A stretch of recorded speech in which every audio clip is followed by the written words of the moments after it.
Ayun na magandang umaga mga kapobre, nandito kami ngayon sa Balete, Aklan at kasama natin yung isa sa mga tinutulungan ni Ma'am Ibaloy.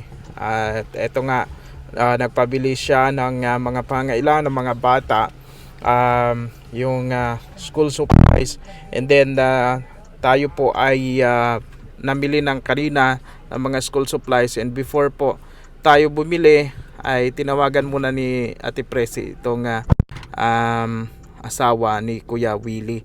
So ngayon ay nandito kami, medyo maulan ngayon ang aming panahon, parang may low pressure area yata dito sa lugar namin. Kayo Nay? Okay man. Kumusta ang pag-aaral ng mga bata? Mayad man. Kayo kanina ay kinausap ni Ate Presi doon sa mga pangailangan ng bata, no? Opo. Ay anong mga kailangan nila Mga ngayon? notebook malang. Doon malang.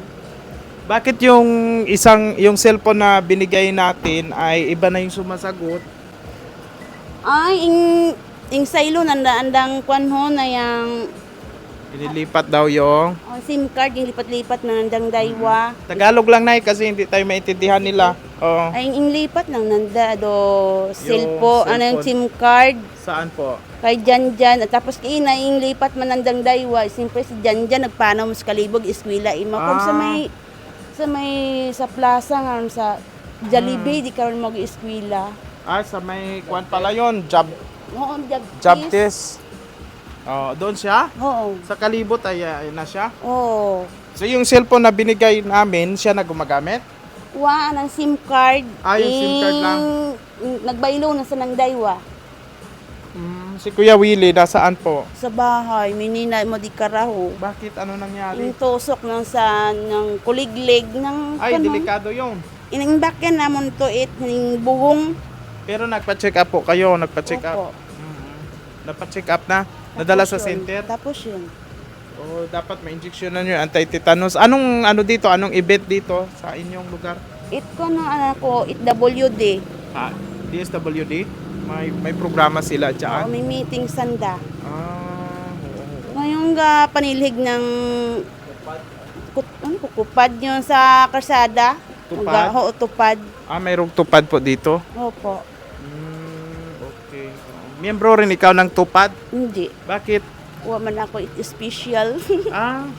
Yung may mga Hindi yung hambal ng ko apa yan. yung mga PWD yung Opo, yung di kakatikang ano do yun. hindi yan tupad. Ano yan National Disability yata. Para sa mga may disability yan. So pag walang disability, hindi man ikaw diyan maka-avail. Okay. So ano ang atin? Ito na, nahihirapan na si atin na na magtagalog. So ako na lang ang mag-translate. Pero siyempre ibaboses nito. Ganito Ay, kaabo siguro. ng saging tupad. Napakarami kaming saging, sir. Ayun. Ay, sir, tinatanong pala ng asawa ko yung galon. Galon. Ay, galon. Ay, yung galon pala nilagyan ng... Ay, naghambal. Sabi niya kanina nung tumawag kayo, sana sinabi mo na dalhin yung galon. Marami doon. Sige, dalhan kita. Oo, alam ninyo, napaka-importante yun sa kanila, yung mga galon. Sabi ko nga pag dito sa baryo, yung mga galon, nilagyan ng kuwan, ng tuba, or talagang inaano nila yun. Yun, di ba nga kaya nga nauso yung Caltex, di ba?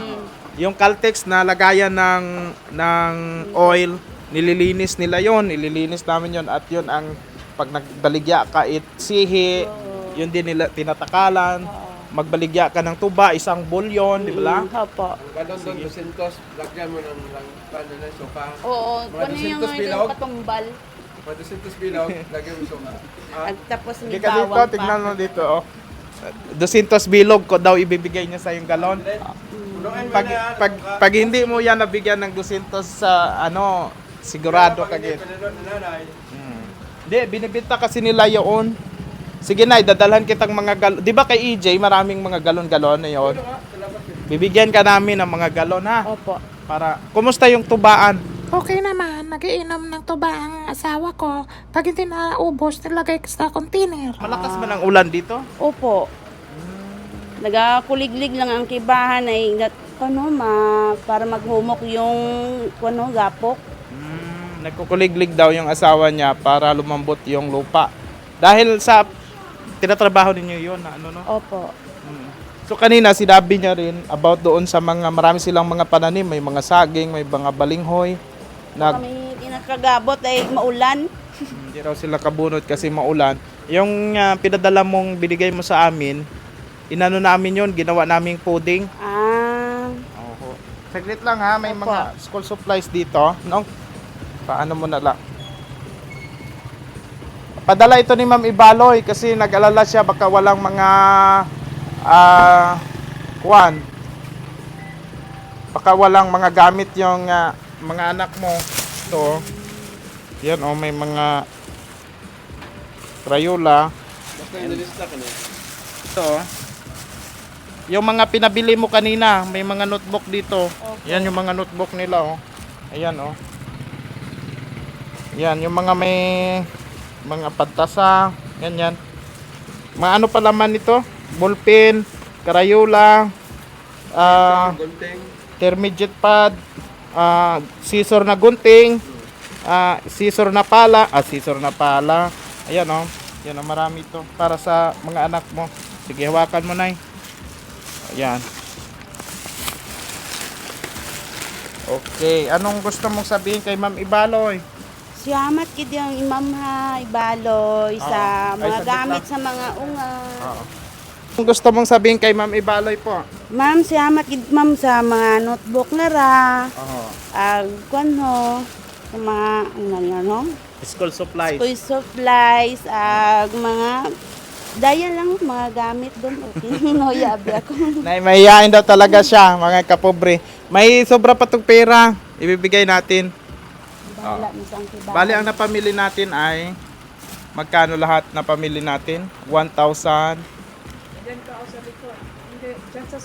Ito na. Ayan. Okay, basahin natin.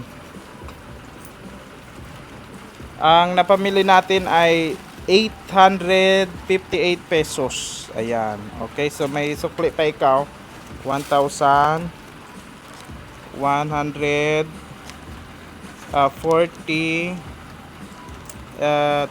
pesos. Ayan, sige. So, welcome po.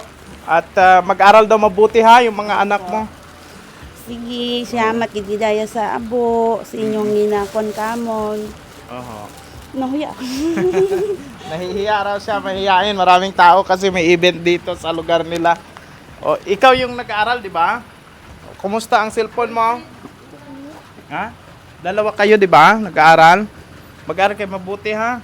Yes po. Okay, sige. Ayan, Ma'am Ibaloy, ito po ang pagbisita natin sa kanila ngayong maulan na umaga. Kasama si Ate Presi at Kuya Arnel. Ako po si Kapobreng Archie Hilario. Magandang araw po.